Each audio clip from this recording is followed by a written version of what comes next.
요런 표현은 붓 자체에 붓 끝에는 짙은 먹, 가운데는 중간 색깔 먹, 안쪽에는 아주 옅은 먹을 묻혀서 한 번에 한 번 칠에 세 가지의 옅은 먹에서 짙은 먹까지 동시에 나타나는 표현 방법을 구사한데 이걸 우리가 몰골법이라고 하고요.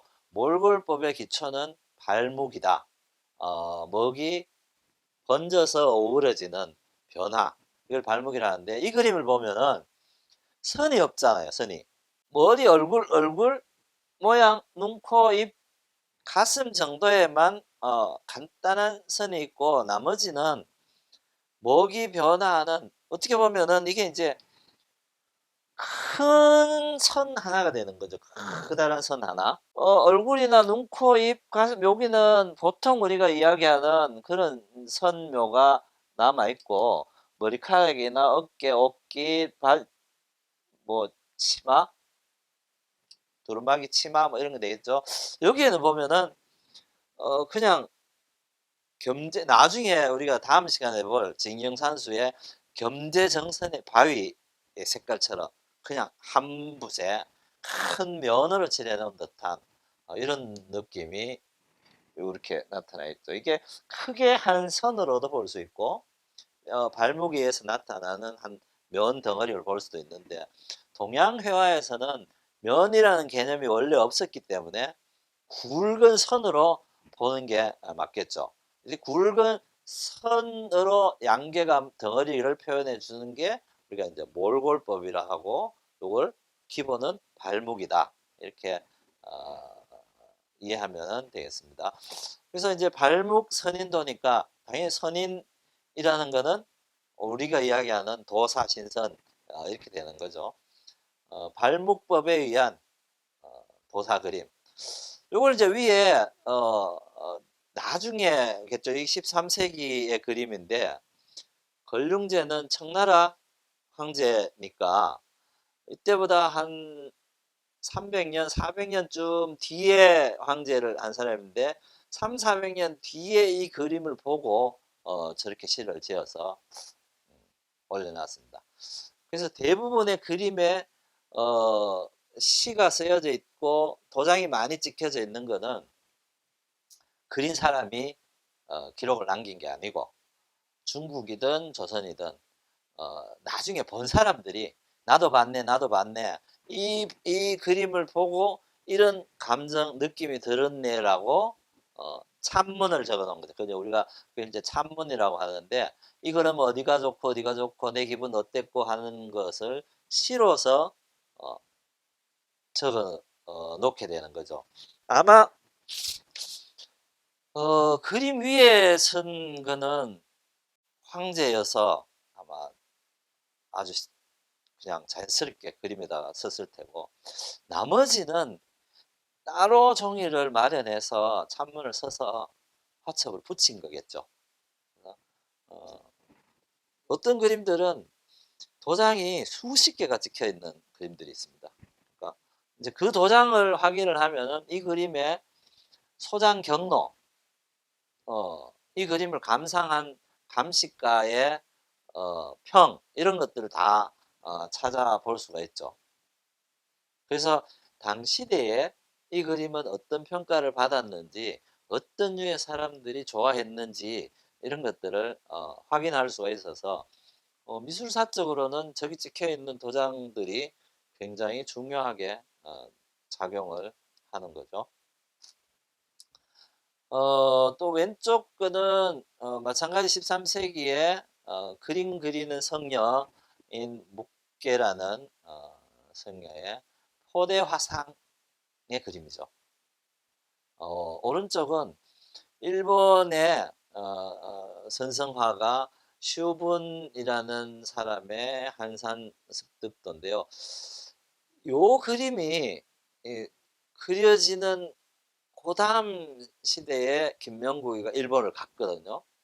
요게 이제 16세기 중반, 중후반에 그려진 그림인데 김명국은 17세기 초반에 일본을 갔으니까 16세기 후반에 일본에서 이런 형식의 그림을 가장 잘 그린 화가였다면은 이런 수요가 일본에도 굉장히 있었다고 봐야 되겠죠. 그래서 이게 이제 요거는 아까 앞에 본 그림처럼 몰골법으로 그림이 먹이 채워져 있죠. 그래서 어 중국의 형식을 그냥 그대로 잘 받아서 그리고 있었다. 근데 김명국의 달마도나 이런 것들은 그냥 다 생략하고 아주 거친 선으로만 표현해 놓은 것이어서 오히려 이게 일본 사람들에게 굉장히 호감을 가질 수도 있지 않았을까. 이거는 수세기가 지난 지금 또 한국의 공예품이나 어 작품 이게 전통적인 어 그 영향을 받은 작품들은 한국 사람들보다 일본 사람들이 훨씬 더 좋아하거든요.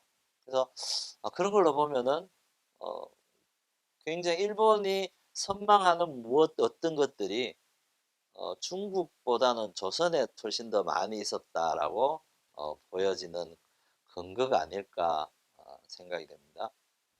자, 이거는 심사정이라는 화가의 하마선인도인데요. 심사정은 선비 화가였습니다. 겸재정선의 제자였고 자기 할아버지가 역적으로 몰려서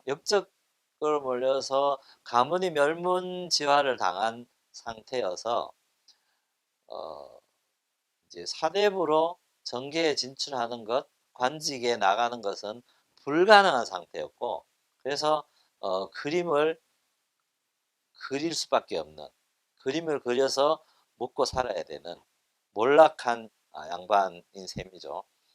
그러다 보니까 스승인 겸재는 비교적 어, 안동 김씨 집안의 후원을 받아서 이렇게 활동했던 것에 비해서 이 사람은 전혀 그런 거 없이 생존을 위해서 그림을 그리게 됐기 때문에 실제로는 중국풍의 그림들을 훨씬 더 많이 그렸고요.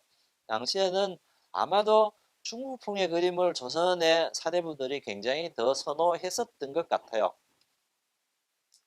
그래서 이제 이런 신선 그림들도 어, 많이 그리게 되고요.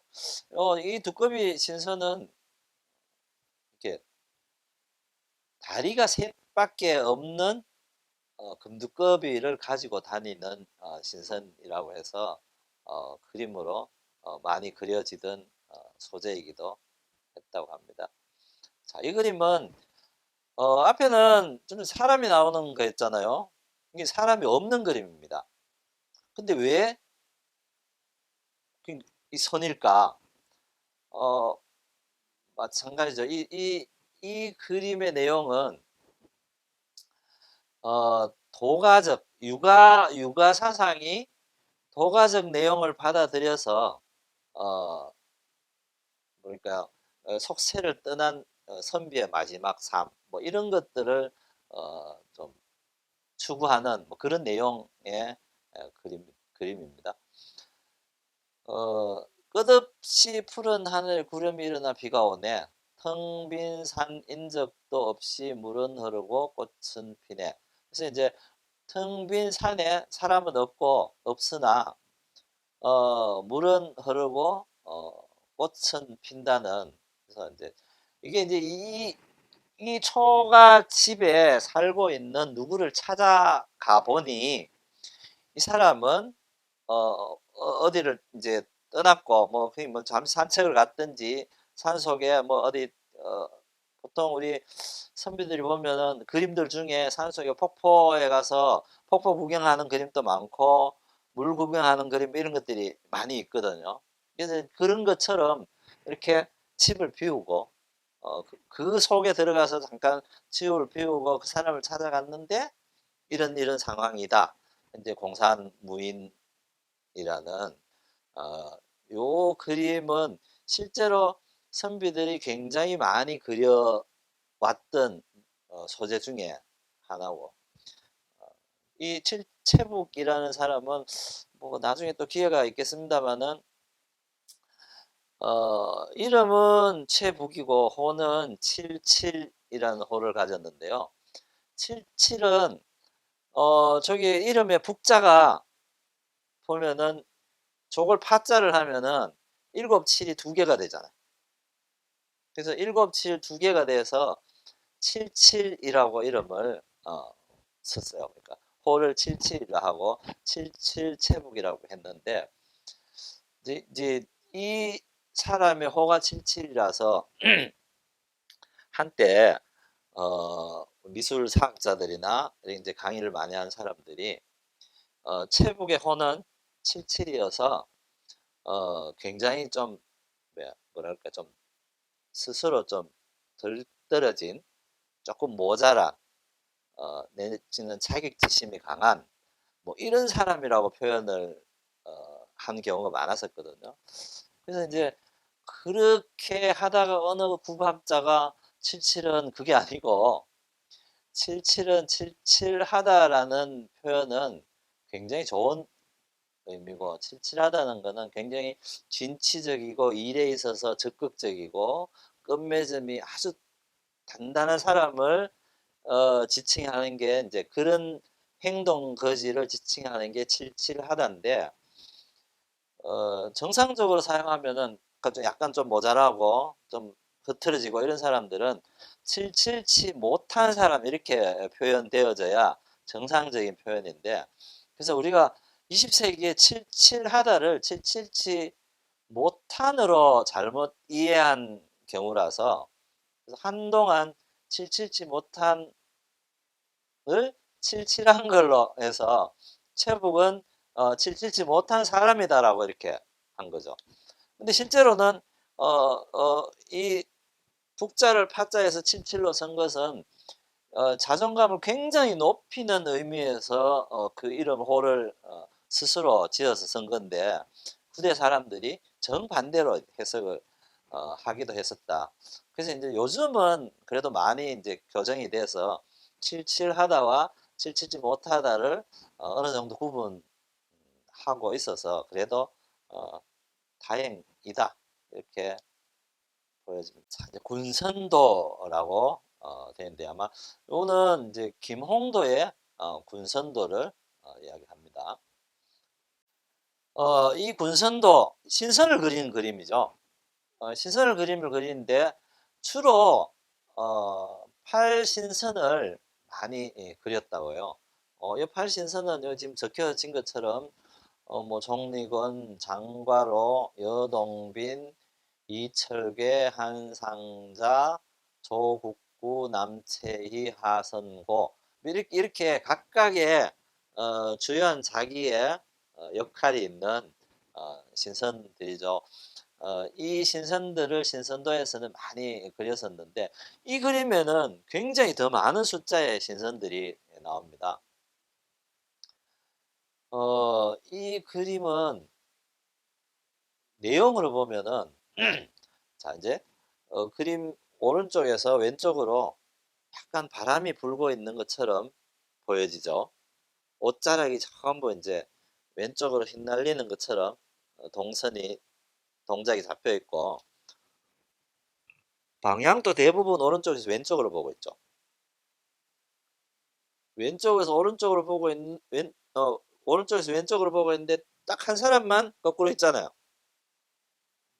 여기 이 사람만 나귀를 거꾸로 타고 이 사람 원래 특징이 나귀를 거꾸로 타고 가는 사람 이어서 이렇게 이제 돼 있는 거요.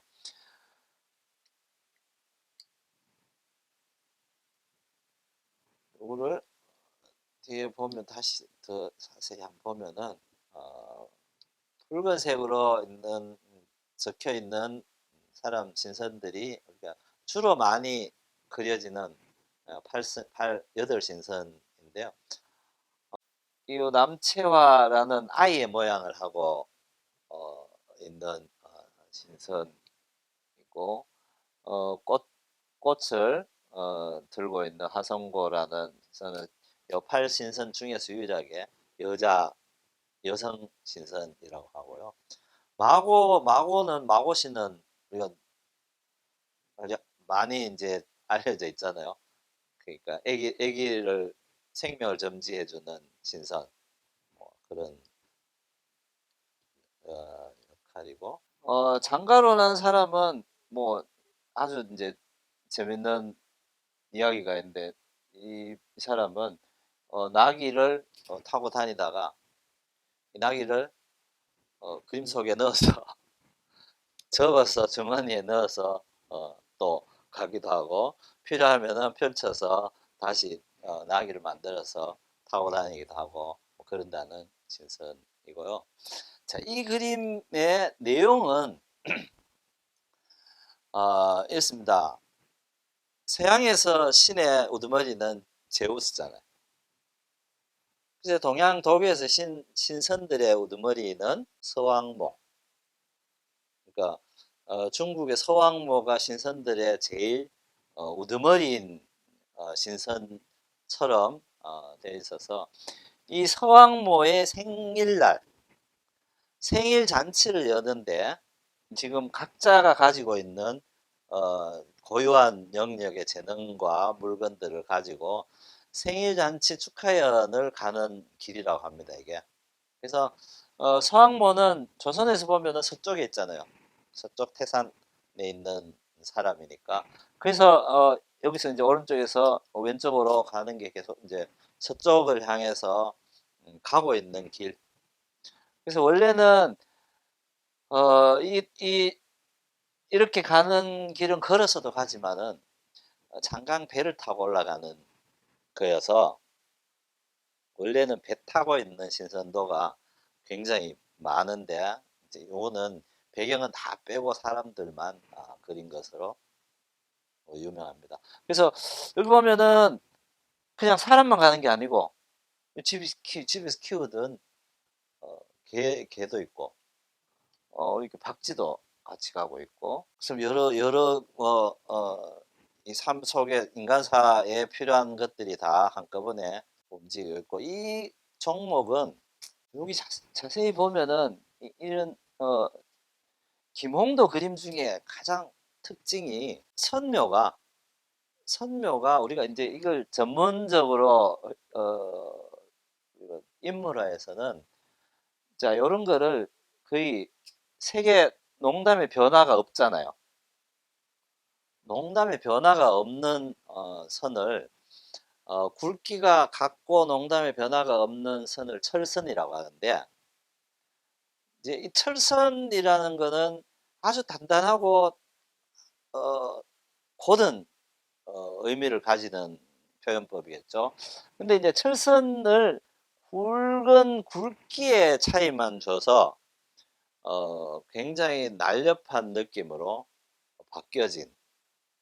그래서 이제 우리 풍속화에 보면 무동이라는 춤추는 김홍도의 춤추는 아이의 그림인데 거기에 서여진 선의 모습과 여기에 서여진 선이 거의 비슷한 상태로 대체적으로 선으로 인물화를 그릴 때에 농담이 가미된 그러니까 시작하는 부분과 끝나는 부분의 먹색이 다른 그렇게 변화를 주는 데 비해서 김홍도의 이 인물화에 서여진 선들은 실제로 보면은 다 검은 선이라는 거죠. 같은 색깔의 선에 굵기와 획의 느낌 머무르는 시간 늘 달리해서 굉장히 역동성 있게 표현했다라고 볼 수 있겠습니다. 여기 앞에 보면은 때까지만 해도 사실은 기년을 잘 안 하거든요. 그러니까 이건 언제 그렸다라는 것을 많이 쓰지 않는데 이 작품은 여기 보면은 병신춘사라고 적혀 있고 사능이라고 적혀 있어서 김홍도가 사능이라는 호를 쓰고 있을 때 병신년 봄. 그래서 이 그림은 1776년도 봄에 그렸다라는 확인이 되어지는 그림이죠. 비교적 저런 기년이 들어있는 그림들이 많지 않아서 조선 중기 후기까지의 그림들을 보면은 그래서 전칭작들이 많습니다. 전칭작.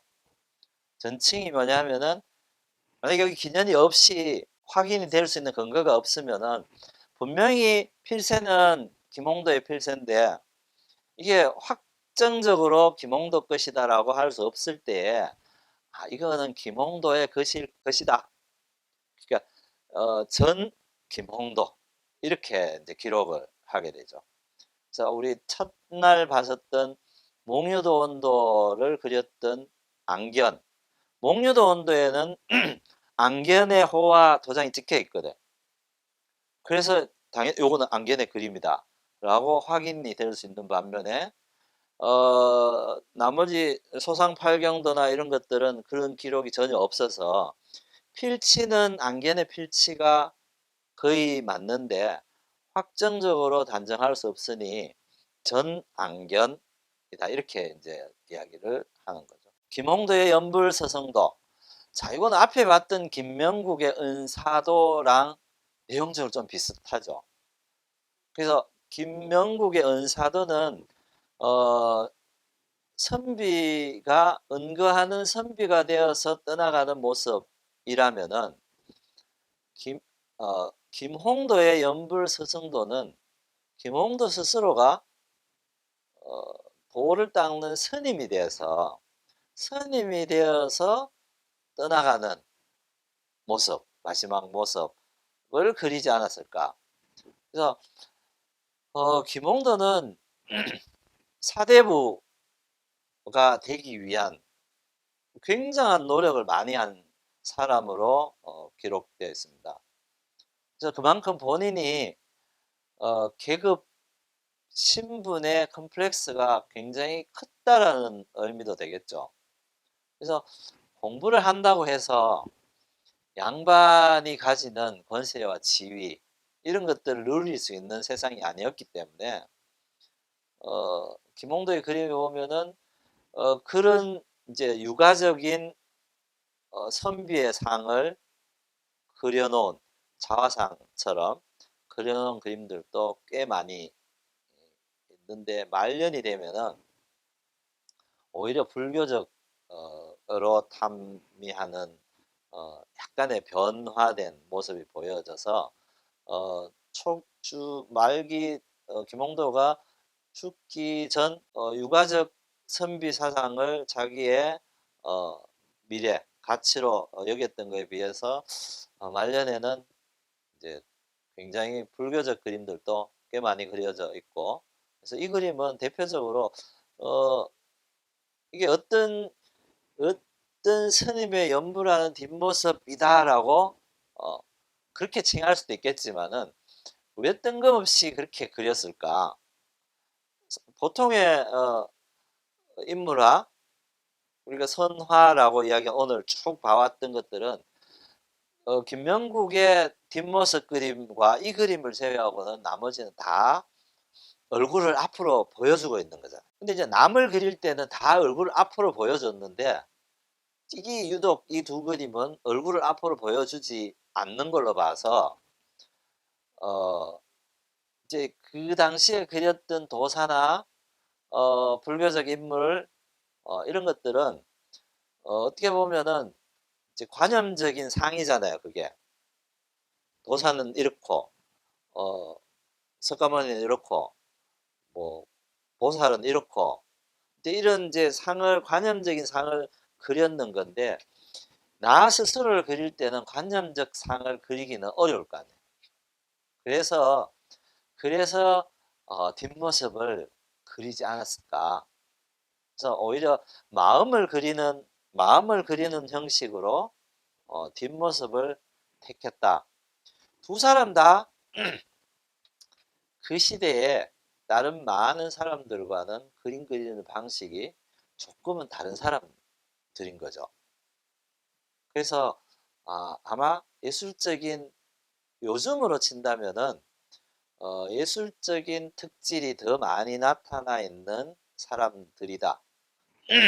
오늘 본 사람들 중에서 나온 이정도 그러했고 왜냐하면 그 시대에 사람들이 그리던 산수화 형식과는 전혀 좀 다른 형식의 그림을 그리고 있었고, 김명국의 선화 또한 다른 사람들보다는 상당히 궤를 달리하는 그림을 그리고 있었고, 김홍도 역시 비슷한 그림들을 그리고 있었지만은 자기의 내면을 표현한 그림들에 있어서는 아주 독특한 자기 형식을 가지고 있다, 이렇게 보여집니다. 뒤에 이제 마지막으로 본 그림인데요. 김홍도의 병진염 하첩에 있는 소림명월도라는 그림입니다. 여기에는 아무것도 없습니다. 그죠? 사람도 없고 집도 없고 절도 없고, 단지 우리가 흔히 볼 수 있는 가지 많은 나무, 그것도 당산나무처럼 큰 나무도 아니에요.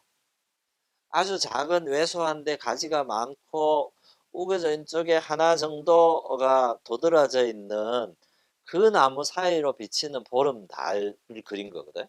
이 그림은 특히나 동양에서, 우리나라에서 김홍도 이전에 그렸던 모든 산수화나 풍경화를 다 가져오더라도 이런 형식의 구도법은 없어요. 자, 이런 형식의 구도법은 김홍도에 의해서 그려지기 시작을 한다라고 보여지는 게 맞는데, 왜 이런 그림을 그렸을까라고 굳이 해석을 해보자면은, 이것 또한 선비가 산속 초옥에서 돌을 닦는 마지막 그 모습처럼 자연의 한 부분에서 내 마음을 아주 정화시키는 뭔가의 좀 안락함 내지는 편안함을 표현해주는 그런 소재 표현 방법이 아닐까.